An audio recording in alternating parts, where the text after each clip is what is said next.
Okay, very pleased and honored to have two special guests with us on the Fireside Chat today. Dr. Noelle Hunter is a lecturer at the UAH Department of Political Science, University of Alabama, Huntsville. In addition, she is the president of iStand Parent Network, um, which empowers parents to recover their children from international parental abduction and wrongful retention, and advocates for domestic and international policy reform that returns children home.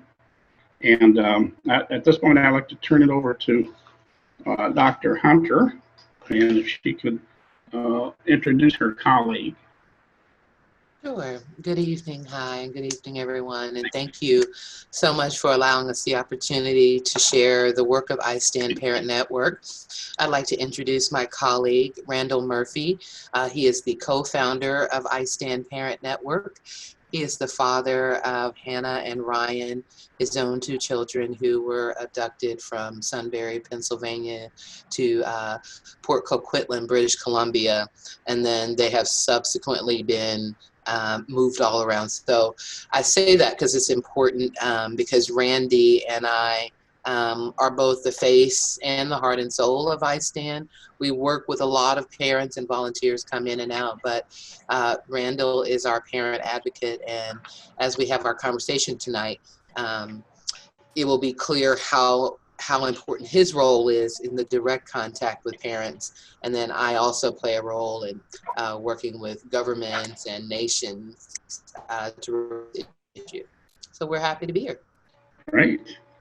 Yeah, I'd like to ask, what exactly, how did you get involved with iStand, you and Randy? I know there were some abductions, but what was behind all that? How did that happen? Sure. I mean, it's for us. It's a very personal story for me. So first, International Parental Child Abduction happens when one parent takes a child from their habitual residence, their town, their city, their community, their state of habitual residence, and takes them to another country without the consent or in defiance of a court order, or sometimes manipulating a court order. And so essentially it's a parent taking a child from the United States to a foreign nation. And I say it's very personal because it happened to me and it happened to Randy, as I'm sure he'll share his story. So in my case, in 2011, I was living in Moorhead, Kentucky at the time with my then husband and my children. Our little girl, her name is Maya Muna.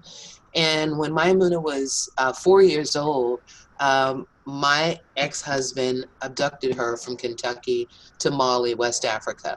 There had been some relationship breakdown, and we couldn't go forward as a couple. And he disagreed with the judge's court order. The judge gave us joint custody. He disagreed with that, and so he abducted her to Mali on Christmas Day of 2011. And so for 2.5 years, I just pulled out all the stops. I'm a person of faith, and so I drew on deep reserves of faith. Because I'm a political scientist, I began to apply pressure in various parts of government, the State Department, the Justice Department, began to engage in international relations with that nation to return her. And, long story short, it was a very protracted battle. We had court orders for her return. I had orders in the United States and in Mali, the nation that she was abducted to, but he was resistant to returning her. And in the end, we have a miraculous story. In the end, my daughter, Maimuna, and my elder daughter from a previous marriage, the three of us were actually rescued out of the country. The United States government, through the U.S. ambassador and U.S. Marines, actually came to the lodge that we were staying at because my ex-husband just wasn't going to return her, and both governments were done with it. And so they sent the ambassador picks us up, takes us to the airport, and puts us on a plane and sends us home.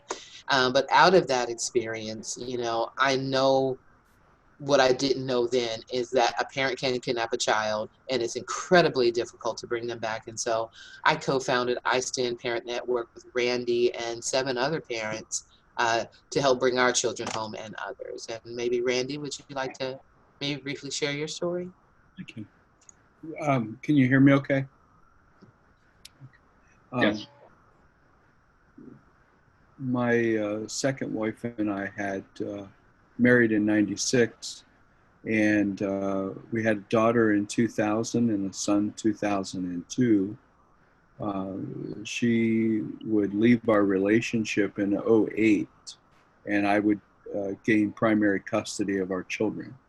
And Christmas of 11, she threw an order here in Pennsylvania. I was ordered to do passports. They went on a Christmas vacation with their mom in Port Coquitlam, BC, Canada. It was about a 7-day vacation. They would come home. What I would find out over the next few days by listening that she had attempted to abduct them. The spring of 12, again, she would petition the courts. The courts would again order me to send them on a summer vacation, which was simply a pretense of a summer vacation. She had no intention on returning them, and she didn't. That was July of 12. Long story short, of course, again, there's legalities that go back and forth. My local court did not follow protocols that I would soon find that judges should follow to order their return. And the judge here locally would allow them to go to school in Canada. And so that was late August of 12. By early October, I would find out their names were changed in the school systems in Canada. And there would never be a hearing for what had taken place back in July of 12 until March of 13.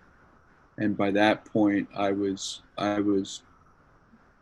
ordered to take the deal that would allow my kids to be in Canada and not the United States. And so I took that, in essence, losing that battle, but we hadn't lost the war, so to speak. Yet Christmas of 13, just a few months later, would be the last time I would see my children.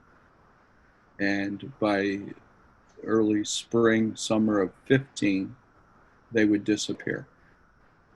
And I've not seen my kids since Christmas of 13. We would find out, I want to say in mid 18, that there's very strong possibility that they are back in the United States. I had mounted, along with Dr. Hunter, we had mounted a social media campaign. It was effective. The one goal of that was to bring them back to the United States.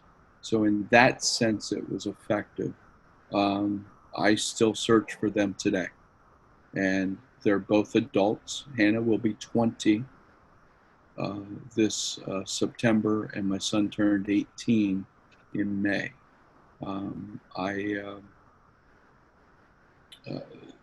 They're always on my mind, and they are part and parcel as to part of my story of the creation of iStand, to fight for their return, but also to help other parents bring their children home. And in that journey, Dr. Hunter and I would find each other through a miraculous chain of events, and iStand was born. Wow. That's a very touching story. It's a lot. Yeah, it really is. And how many how many, I guess, abduction cases has iStand been involved in? I mean, you work with other parents, right? Um, That's a and good question.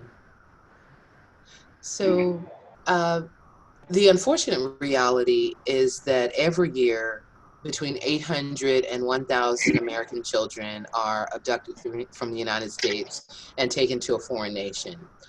Only 16% of those children overall ever make it home. And so my daughter is home. She came home in 2014, 2.5 years after she was taken. But she is in the very, very low numbers that come home. And so our goal is to continually increase that number. We work cooperatively with the State Department when we can, but they are unfortunately often an impediment. And that's kind of a generous term. Sometimes we think they're, in certain cases, they're just outright resistant to prioritizing the return of American children. And so through our experience, we now have contacts in the State Department and the Justice Department, and so we can overcome some of those procedural or bureaucratic discretion that, allows them to decide they want to help my child, but not another child. But for iStand, we have our success is we've helped 47 American children either return home or be reunited with their parent. And by reunited, that means that the parent, maybe the child can't come home, but we help the parent secure access to them, meaning they can now go to the country and visit, or there's Skype, or they've got that communication. And so we don't have the data because it's very difficult to get it from the State Department. But our anecdotal experience tells us that we're performing, even us little iStand is performing at a rate that is comparable with that entity, with all of its money and all of its resources. And Randy is our point person on parent advocacy. And if I could just say, so iStand is broken down. We have 5 major areas that we focus on: parent advocacy, which is empowering parents to bring their children home through all sorts of means: legislative advocacy, peer support, one-on-one. We also are interested in legal reform. It's too easy. It's just too easy to kidnap a child from the United States. And so we're looking at exit controls and working with Customs and Border Protection, Department of Homeland Security, to make it more difficult for parents to abduct children. We also have communications. And so, we educate that this is a thing, that actually a parent can kidnap a child. People always think that it's just, 2 fighting parents, and it's a federal crime under U.S. Code 1204, and also in every state in the nation, it is either a misdemeanor or a felony. And so we work in all of those areas and more to bring them home. And maybe Randy, you could talk about what it's like to advocate for a parent. Like, how do they come to us, and what do you do? They come to us from various points of contact, literally. Obviously, social media is one, and probably the most notable. In that a parent is typically looking for more information. When their child is kidnapped, at first they don't even realize it may be even a kidnapping. So they become an island unto themselves, and they're literally lost as to what to do. What are the steps it's going to take to bring their children home? And the courts and law enforcement typically, again, are oblivious. I'm not going to say that word right. They're not real caring. So they're not really including the lawyers, they're not telling that parent as to what they really need to do. And so, but parents will find us through social media, one parent telling another parent, so the parents are connecting outside of our organization, and then they're referred in. We get inquiries through our website, and then simply there's some other advocates that'll send cases our way. We've had Homeland Security send us cases. We've had State Department send us cases. You know, and that synergy of parents finding us has continually increased. And then we have a process. I'll take it one step further. Then, once they do reach us, we have a conversation. We have an intake release form that we ask them to sign. We look at their court documents, law enforcement documents, in through a very simple vetting process, and then we work with them, progressing forward with what needs to happen, coaching them on what needs to happen with their cases. And one of the key things for a parent that we're helping is for them to just listen. In that, what we've found that if a parent listens to our direction, our admonition, they're going to, we can't guarantee the results or guarantee the return, but the potential of the return becomes higher as we, and it's a long process. It's not resolved in a night or 2 days or 3 days. We're talking months, maybe years, and each case is different. But it's that parent being willing to be committed to the process, and that process for us too takes the whole of government. So the whole of government, State Department, law enforcement, their senators, their congressmen, the embassies, consulates of the country in which our children have been held hostage. We need their help just as much as we do our own U.S. embassies and consulates in those countries as well. So it's everybody working together, and then bottom line is we never quite know how a child's going to come home. Again, it's continually working at that, and with the hope, with the forward movement to seek the return. Yeah, and I guess this might not be a fair question, but are there any parents that come there that you can't work with? I mean, parents that may have been, abusive to their children or anything like that? Absolutely. And how do you determine that, or if you can? That's a tough one. It takes time. Yeah. We've had a few that have snuck through the cracks, and eventually the real colors will show. Right. We'll see them. Yeah. And if we don't see them, if we don't see the cracks maybe right away, we have a parent community that will. And I say that in that they'll be reaching out to Noelle and I and kind of highlighting the red flags. Yeah. And Can I add to that? Because Randy makes a very important point.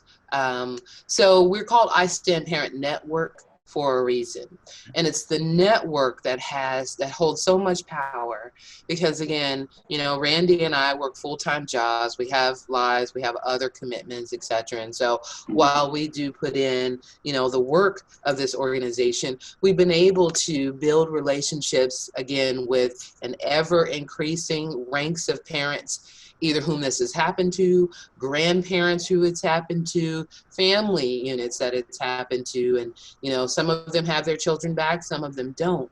But they're all increasingly seeing the power of us working collectively on this issue. Because whenever you think about even a parental abduction, you never think about it, internationally. You think about domestic. Yeah. And so we are a niche. And it shouldn't be, because it's more common than people think. But harnessing the power of people who get it, who know exactly what it's like, you know, they're willing to, as Randy said, help us build community. And then that's where we can identify scammers, because people come along all the time and want to scam vulnerable, broken-hearted parents, bilk them for their money, say that they're going to bring their children back, and then take their money. And so our community can help us watch out for that. But then also, you know, just the power of, again, I keep using this word because it's so true, the power of the network, these connections of parents, and now attorneys, and now judges, and now law enforcement, and now people who are getting it. You know, we're slowly but consistently building awareness on the issue, and then building our credibility as an organization to lead on this. And to that point, two things. So we are a part, iStand Parent Network is a part of the coalition to end international parental child abduction. And so, as all of us on this call know, the power of coalition work. So we've banded together with other organizations that also are parent driven, but maybe not have the focus that we do. For one of our partners is focused on abduction to Japan, one is focused on abduction to India. And so while they might have different objectives, we're united in this coalition effort, and that's where the changes come in Washington. And I'll just say one more thing on that. Right now, in the Senate Foreign Relations Committee, there's a bill that we hope is going to be successful that would declare November as International Parental Child Abduction Awareness Month. Now, we've got an amendments package that we're looking for them to do some other great things with, but this would be an incredible opportunity for us to, you know, build national awareness. And it's because of the power of that coalition going to Washington, calling, emailing, etc. Wow. Wow. I'm very impressed with this. I'm telling you, that makes me want to join you. Please do. We need all the help. I will. And I guess I neglected to say something about you, Dr. Hunter, a while ago. And I'm sorry, but just want to let you know, people know that she is the Vice President of Administration for our North Alabama School for Organizing that we're doing right now. And, you know, just does a fantastic job. Well, thank you. I want to know financially, it's got to be a financial burden on the, you know, on the parents, you know, to do all the traveling, and you got to get the passport, and you know, it's enough to get you really confused, I guess. But how is it handled financially, and how is it handled if people just get confused about what they're supposed to do? Randy, you want to? Well, the financial is a burden on every parent. We've had parents, you know, really be able to really battle for their kids for just a few thousands of dollars. But I would dare say that most parents spend well in excess of 100,000, if not more. And you know, I can speak from my experience. I'm under $300,000, and I don't have my kids. But we have a saying: "Love alone is worth the fight," and I'd spend money again in a heartbeat. Because they're worth it, and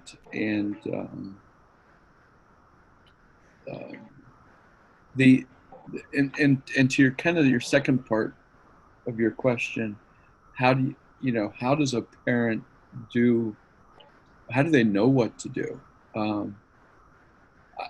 I didn't know what to do. I kind of jokingly say sometimes I wish I'd know now. You know, I wish I knew what I knew now back then, but still I wouldn't change what I did, because it's helping others today to kind of miss some of those potholes, speed up the process to what they're going through.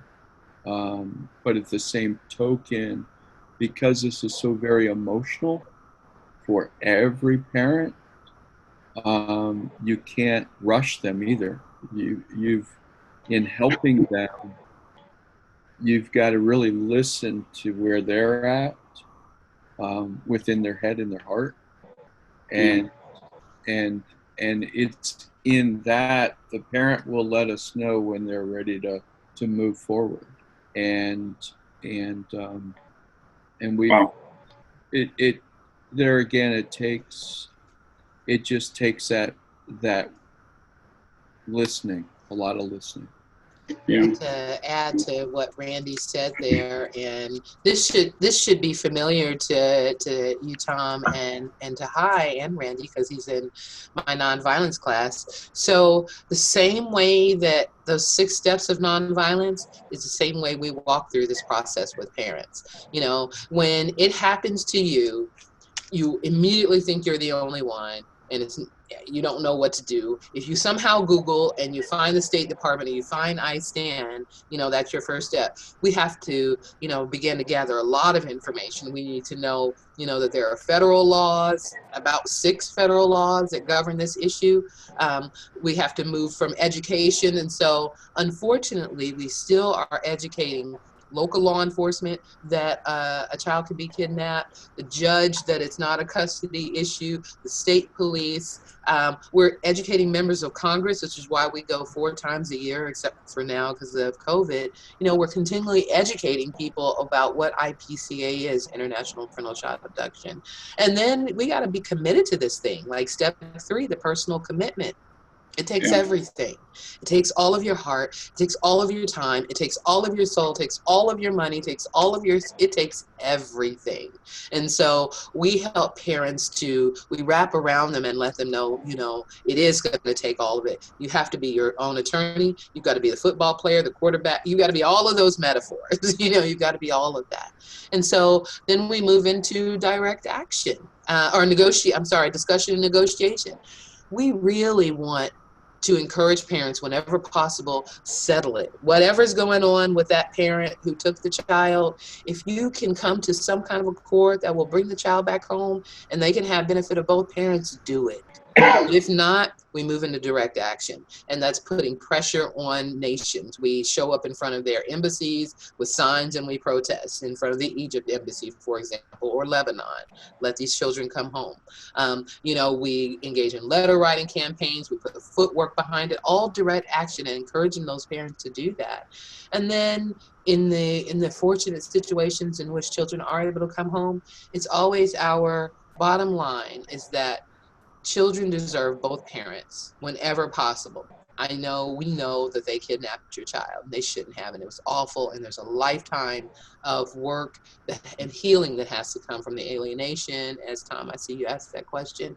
But we want parents to, our children to have both parents. It doesn't happen very often, but it can.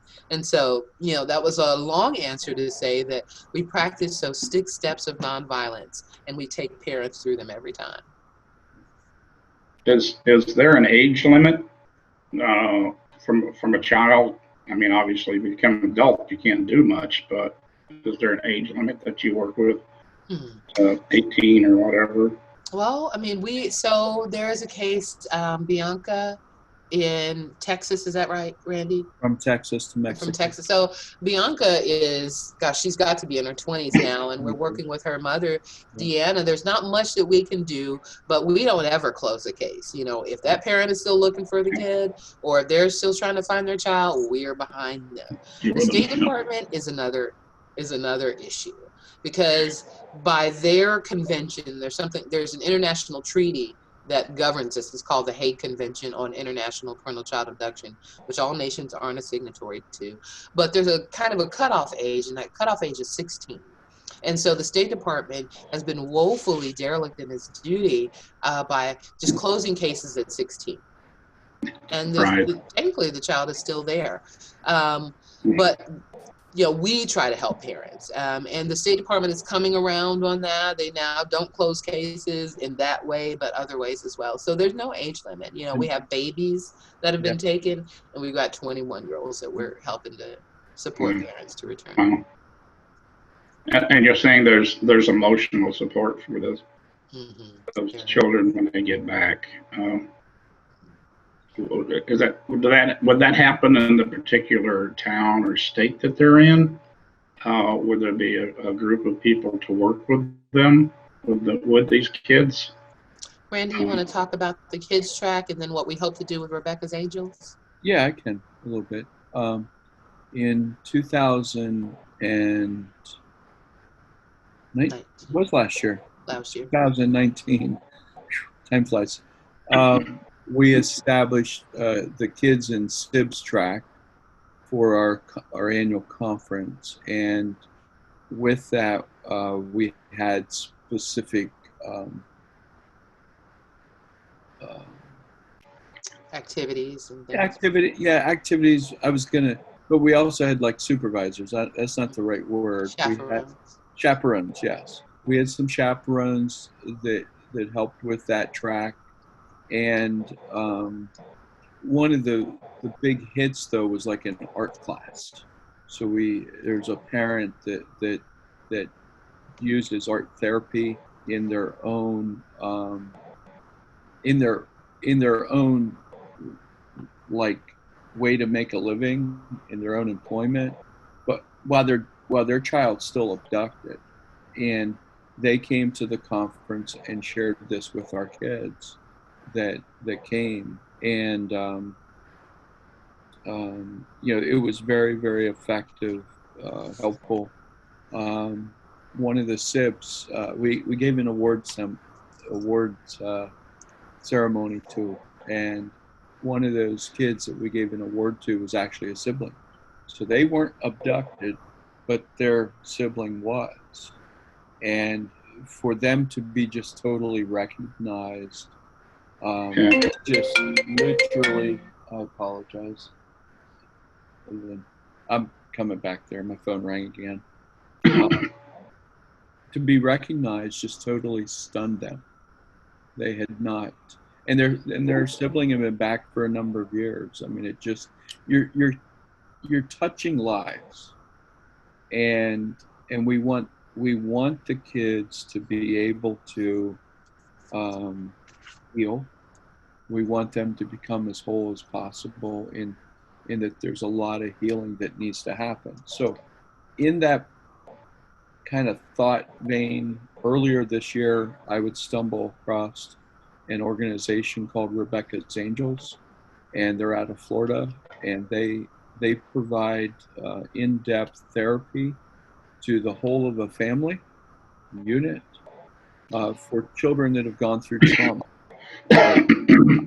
So we are in the process of partnering with them, that we can have families go through their program once the kids are home, and kind of jumpstart the connections, because a lot of times, and to Tom, I believe Tom, right? Yeah, Tom. So Tom's question of parental alienation, that carries over. Once the kids are home, that still carries over, and we need a way to break that down, maybe a little bit faster, and to help both the parent and the child and children, other siblings, but to get everybody working together in the same direction, and to try to find points to heal through the trauma that they've just gone through. And this it's one of the areas where it really matters a lot to us, and yet it's probably the one area where we've failed the most at this point, and we're trying to make those changes. I mean, I appreciate what Randy said there, and if I could maybe just pick up on that and maybe peel back, because I know what we're saying sounds amazing, and it is, but we fail daily when it comes to that part. When the children come home, all of the effort has been put into getting them there. And we're looking, thank goodness that Rebecca's Angels has come into the picture. So we're looking once they come home. And I'll give you an example. So one of our board members, just amazing sister, brought her children home from Lebanon. They give her fits. because they were alienated from her by their father in Lebanon. They're 17 and 16, and they're teen girls, just anyway. And so on top of what they've experienced and their father, brainwashing is not a very precise term, but for lack of a better term, really did a number on them. And so, ideally, we would have been set up our child care, our child aftercare initiative would move them right into a therapeutic regime, but we're getting there. And then I just wanted to say one more thing about, peeling back the curtain. And this should mean something to all of us who live this way of life and who pour our heart and our passion into whatever our causes are. It is hard. It is so difficult to get parents to do the stuff that they need to for them, just like it's hard for us to get people out to vote, to vote in their interests, just like it's hard to get people to turn out for rallies and city councils and things like that. And so I say that to bring it back kind of to what NASO is born to do, and that's to connect people and to get them fired up and move them in the direction that whatever the issue is, whatever the problem or the conflict is, it's going to get solved. And so Randy and I, have text messages where we're like, I can't believe that, it's taking so long to get people to care. But that's not unique to iStand. It's a problem with organizing, but it's never a problem that we're not overcoming with love and light first, and then just elbow grease and just getting in there and just digging in. Yeah. Who, I guess once you get to the country where you're going, to pick up the children, is there any danger to the parent? Either parent at that point? Because, domestic kind of stuff gets kind of touchy.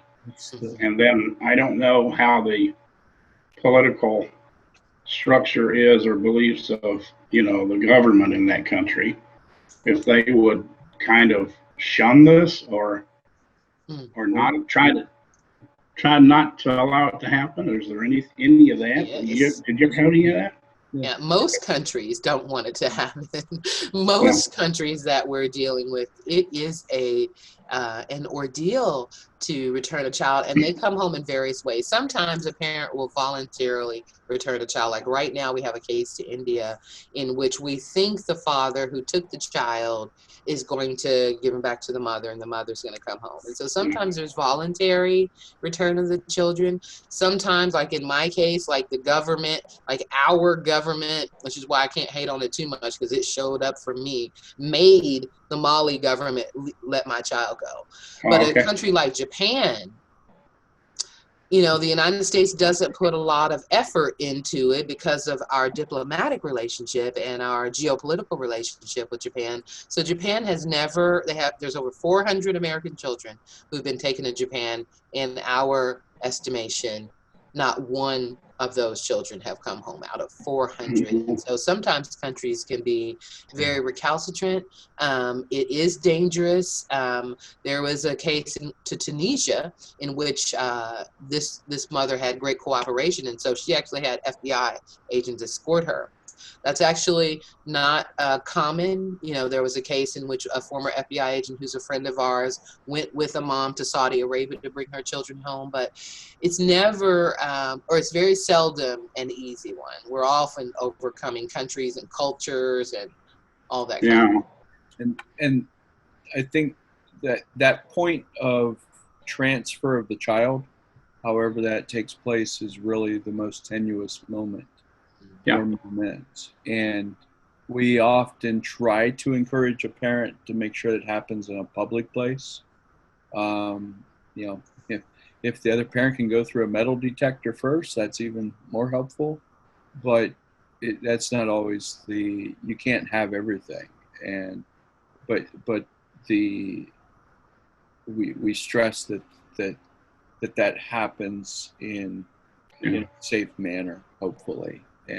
But it is the most dangerous moment for the child and for the other, for the parent that's now going to have the child back. And those moments too, when the child's back with you, is that those moments, those immediate moments sometimes may be a little tenuous as well. The child questioning, why are you taking me? Almost like that kind of gets flip-flopped a little bit. Yeah. And we've had parents tell us, that those first few hours were probably some of the toughest moments. Mm-hmm. No. Yeah. Has there ever been a second attempt from a parent to abduct the child back?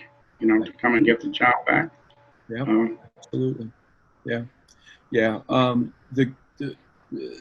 The good news with that is that in the Sean and David Goldman Act of 2014, a piece of law that President Obama signed included a prevention package. And that package, although not fully implemented until President Trump came into office, that package provides a program called the Prevent Abduction Program that is managed, supervised through Homeland Security, Customs Border Protection. So once a child is back, we try to make sure those children are put in that program. So that becomes it's protecting like the a child. no-fly list. It's a no-fly list for kids, but it's also keeping an eye on that abductor. Yeah. And in one case where the abductor came back here, there were 2 attempts within 3 days, and yet we also knew what airport they were coming in at, which wasn't the airport that they told us. We found them somewhere else. So they were disclosing or cloaking their full intentions, which were red flags. That same program is also used to prevent abductions here stateside.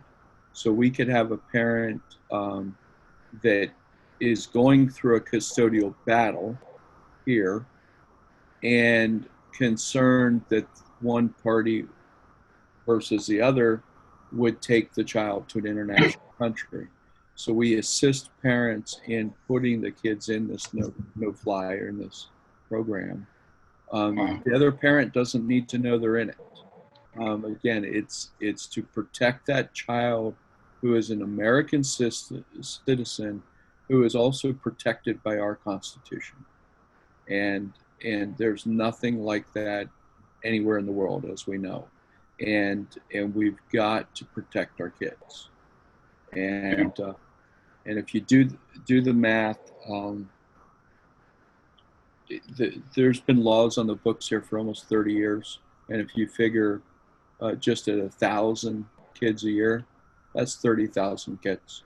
That's a small city gone off our map. Absolutely. Just to put it in perspective.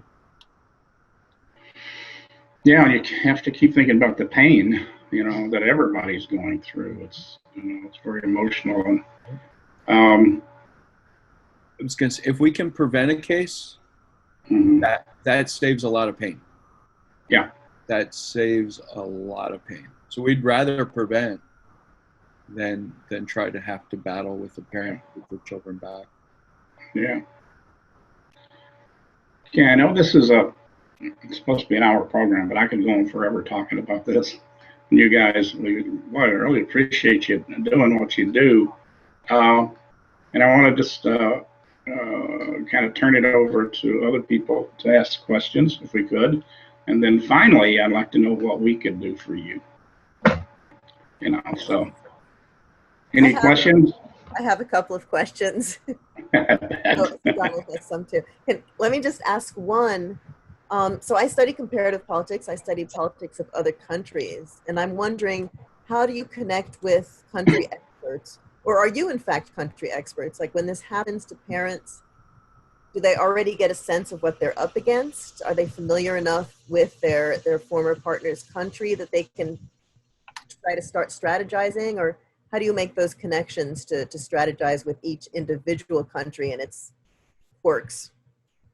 Oh, that's a good question.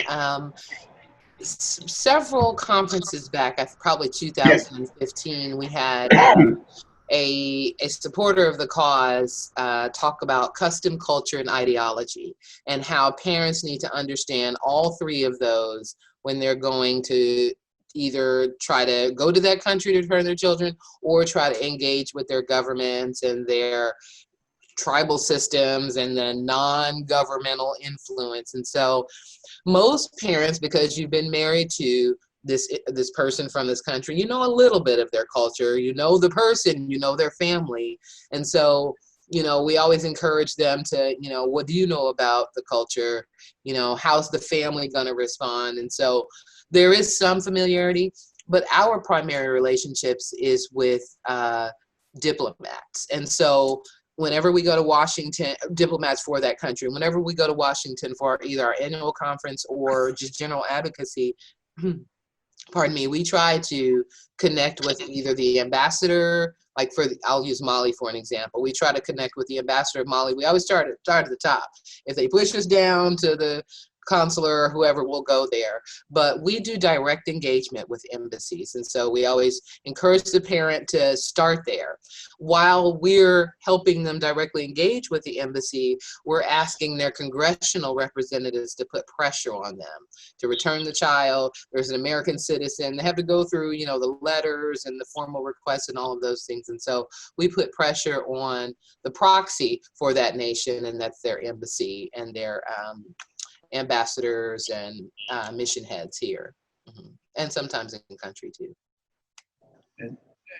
And then there are times when children are taken to nations that have no connection whatsoever to that other spouse. Oh, like a third country. Yeah. Yes. And or a fourth or a fifth. It's not common, but there's a few. There's a few where they actually go to multiple countries. Like Melinda. Mm-hmm. Yeah, I talked to a mom today. Her daughter was taken to 4 different countries. And at this point, she doesn't even know which country the daughter is in. She thinks she knows, but it's a needle in the haystack right at the moment. And if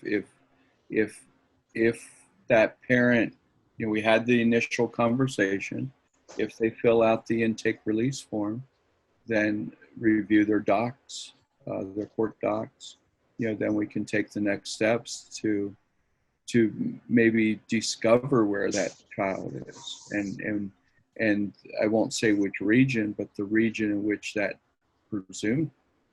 presumed region, we have a network there too. So, which goes back to a previous conversation there, our network extends beyond our shores, and that is building continually. We actually have a diplomat in South Africa that would love to have iStand go international, and maybe eventually we'll get there.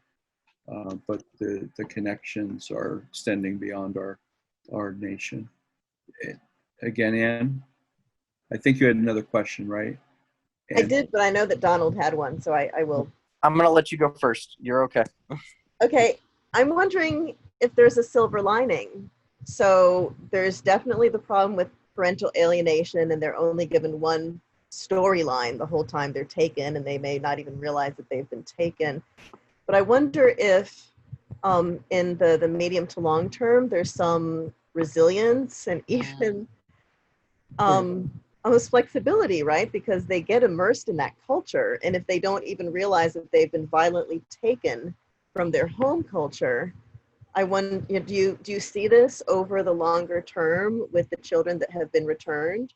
Or even, and I was very touched by your children's story, Randall, even if they are not returned until they're adults, there must be some incredible kind of coping skills. Do you have any information on that? We have insight, okay, and to lead to your question, the biggest insight is when kids have come home, many of them, they express that inward need that they wanted you, the other parent. They wanted to come home. so they verbalized that. One in particular case, the mother had the child approximately 12 hours, and they then got on an airplane, and right away the child is expressing, "Hey, mom, I didn't mean all that bad." They were now gone from that proximity. "I didn't mean all that bad stuff I was saying about you or to you. I loved you and I wanted to come home to you." So that message has been kind of resounding from a multitude of the children, and that gives us hope. And it's a story that we can share with other parents to encourage them, because this is a concern that again is repeated often. Why should I bother if they're going to hate me? They don't hate. Deep down, they don't hate. They're just simply acting out for that abductor.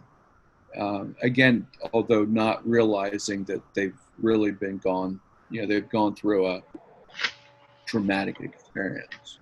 Can I just add to that on the resilience? And yes, they are. I've got just a resilient 13-year-old walking around my house right now, and it's remarkable. She's still in a lot of pain, and I know it. And all of our children who have gone through this are, because a part of them now is separated on the other side. But the truest indicator for us that our children are resilient and that there are many silver linings to this is that several of them have now turned back to help other children. And right now, actually, Jerry, who is in our nonviolence class, Jerry was abducted to several countries in Europe. Jerry has now reached out at our request to a young lady who's 16 in Egypt, and she wants to come home, but she doesn't, and she's got this weird loyalty for her father. And so Jerry is picking up with like the youth network. They've testified, two of them have testified on Capitol Hill about their experiences, and we're hoping for this conference in October, Lord willing, it's going to happen. They're going to build out the youth component of it, because nobody knows this thing like survivors, and so we're hopeful, and they want to, and so that says a lot about them.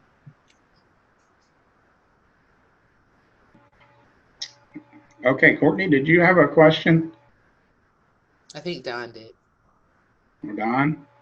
Yeah. So, Noelle, earlier you were talking about building those relationships across multiple groups of people, parents, lawyers, judges, law enforcement.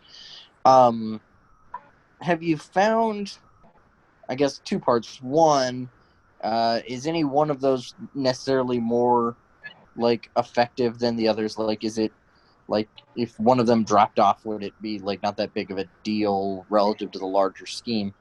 And two, when I see stories like the thing like in Minneapolis, right, where like the police department was there involved in trafficking children, I mean, how does that ever put you in a position where like you're having to like, are you guys constantly having to recertify people to make sure that they're like capable of actually working with the organization, and that they're not just like using this as a way to also get in and do whatever monster stuff that they're trying to do? Like, how does that continual vetting process work? I'll answer the second question first, because it's really important. So we don't let most people who want to help, we don't let them help in the direct engagement. Mm-hmm. One, because we're dealing with parents and their children's lives, very sensitive information, and everybody can't be trusted. Again, mentioning scam artists, there's a lot of people out here who want to exploit this. Every once in a while, one or two gets in because they have either their parents themselves, and so we automatically extend, trust to them, but they very quickly, or we can discern that they don't have good motives. So as far as constantly recertifying people, we keep the circle close anyway. There's about 4 of us who know the cases and who have permissions. And beyond that, we have a large extended volunteer network, you know, for situational stuff. But there's about 4 of us, and we keep it very close like that. The people that we work with, like FBI agents and whatnot, I mean, they're legit coming in, and so we don't have to really vet them. And then just your other question was about which of those entities are better. So it's still a work in progress with all of them, but our finest and most effective experiences have been with members of Congress. So the majority leader, Mitch McConnell, I lived in Kentucky at the time, and Mitch was like on my case. He's part of the reason that my daughter is home. And so he bought into it because it was his constituent. And when we're on Capitol Hill, it's always we're driving it home that this is policy, but it's constituent as well.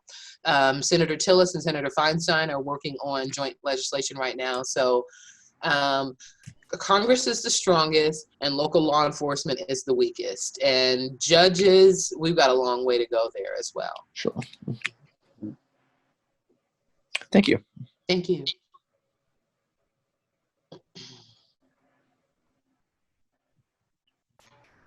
Any other questions? No? Well, I have one more. there you are. I'm thinking of all of the possible outcomes here. How often do you have the parent the U.S. parent just move to the other country? Is that like a sustainable option? Does that happen?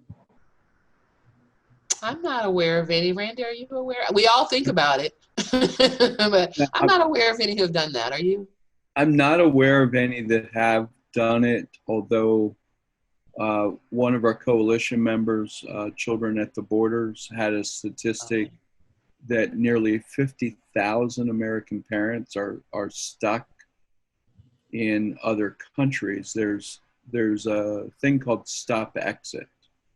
So if a parent goes to the other country, literally on our sense of a magistrate level in some countries, an abducting parent can approach that magistrate and simply ask for a stop exit, which will prohibit that parent from leaving. We had one parent early on not listen to our warnings, our heedings, and they ended up spending 19 months in the other country. And they couldn't work there. They couldn't, they had no means of supporting themselves. So in that case, they ended up in jail a few times there. It was, frankly, they outstayed their visa. The last time before a judge that facilitated their exit, thankfully. It was a very difficult situation. We have had one case where an American parent with their American child went on a vacation with the significant other. And the significant other would actually end up holding her and her child hostage in this foreign country. And through means of communication that I won't get into, they would reach out to us and we would help facilitate through a process to help bring them back out, and then use the courts here to protect that child first and foremost. And we'll be moving into 2 years of protection here in the near future. That was a similar kind of it's along that line, but this parent never expected to be held hostage in the other country. So there's different variables of some things. But it is definitely risky. Definitely risky. Extremely. I think Courtney had a question here in the comments. Oh. With better parental support and mental health care, do you think that would prevent this type of kidnapping? Mm-hmm. Yes. We're so hopeful that that if this national IPCA Awareness Month passes Congress, that we can identify funding stream, federal funding streams to start educating parents, because it is relationship breakdown. When it happens, it's a crime. And it has to be treated like that when the criminality has occurred and the abduction has happened. But if we could prevent parents from going through this through support, you know, case in point. So the parent, Mr. Singh, I think it's Mr. Singh, whose infant son was abducted to Canada. So we worked with him, and he was really proactive anyway. But he was able to reconcile with the mom. The mom brought the child back, and now they have another baby. And we don't claim much of that. You know, we just saying that we provided support, mental support. So when parents call in the prevention mode and they're like, I'm afraid this is going to happen, we want to get them enrolled in the Prevent Departure program, or the Prevent Abduction program, but we also want to provide them with that peer advocacy and support. And, you know, Randall is Johnny on the spot with that. I'm a little bit removed from that fear because, you know, my daughter is home, but yes, absolutely. Education is the way that we have to go with this. And we do have a long way to go, but it's better than it was 7 years ago. And it's Courtney. I think you hit something too with mental health. A lot of these cases surround mental health issues, and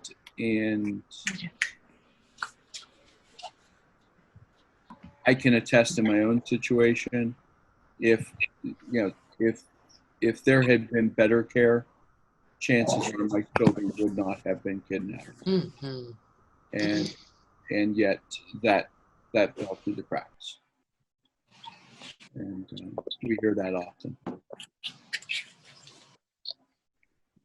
Does your guys' organization also work with basically, say, like, divorce settlements for international parents, like, who have basically been prevented from having access to their kids, or is this exclusively in the case of, like, a parental kidnapping? We almost always deal with parental kidnappings. And we do have, if I understand the question correctly, so sometimes we'll get, we don't get involved in any of the custody or the settlement or any of that. We don't get involved in that. But we sometimes have parents from other countries reach out to us here in the United States and say, hey, I'm going through this, you know, can you provide an affidavit of support? And we keep it very objective. We talk about, you know, what are the indicators in the case that an abduction has occurred or, you know, potential for reabduction. But we don't insert ourselves in kind of their court case. That makes sense. Because, I mean, so the example that I think of, right, is like, so for, like, my older brother had moved to marry a woman in Canada, and they had kids, and they'd gotten divorced. And I don't know if he ever actually got his Canadian citizenship or not. But at one point, basically, like, after the divorce, he was basically kind of run out of town, and is now back in the United States. And I believe basically because of that kind of weird citizenship status pit hole, he's not getting access to, like, ever seeing his kids, right? So I don't know if that's a case of just, like, you would have to go through some other legal measure, or is, like, this, like, because I guess it depends on how we qualify the term of a parental kidnapping, right? Is especially, like, in that international sense, like, yeah. So there's another term that might be appropriate. It's called wrongful retention. So sometimes, you know, the parent outright kidnaps the child to another country. Sometimes they wrongfully retain them there in violation of a custody order. And so in your brother's case, you know, if there was a court order that said that he's supposed to have time with these children and supposed to see him, and that's not happening, that's an access case that, I mean, Canada is a signatory to this convention that he could potentially investigate. So the fact that, like, he's a U.S. citizen and they're Canadian, that's because, like, these countries are on the same page relating to that. Like, that's not going to be, like, a hurdle. Am I understanding that? But it theoretically shouldn't be. Yeah. Right. In theory. Yeah. Yeah, and then I think, Courtney just asked in the chat, how do we support you guys? So Randy put our website there, you know, talk about it. All of us are a few degrees of separation away from somebody who knows that this could happen to or has happened to. And so, you know, let people know that, you know, this happens. It is a real thing, and, you know, point them to us. We always need volunteers to help us with social media or, you know, our awareness building. We never turn down donations at all.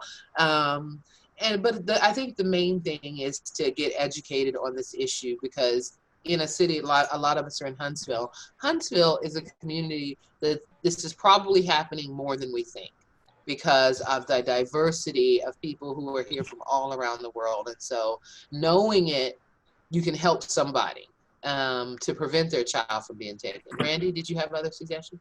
Well, to add on that, early on, I had a theory that this was happening in every backyard. And it was just a theory until our 2016 conference.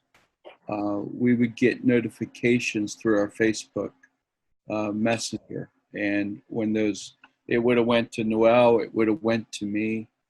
And the view on my side said I had 2 friends with the parents that just, just messaged us. Well, that parent's child had been kidnapped from my same hometown approximately 8 months after my kids were taken. I didn't know they existed, in my own backyard. And that child was taken to Egypt at 9 months old. It was handled in a different county. That county followed the protocols where my county didn't. So you had the tale of both counties as well, but it's in every backyard. And somebody will know something, or someone. And with the awareness, there needs to be more awareness across the board. So, Okay. Thank you. All right. Any other questions? No?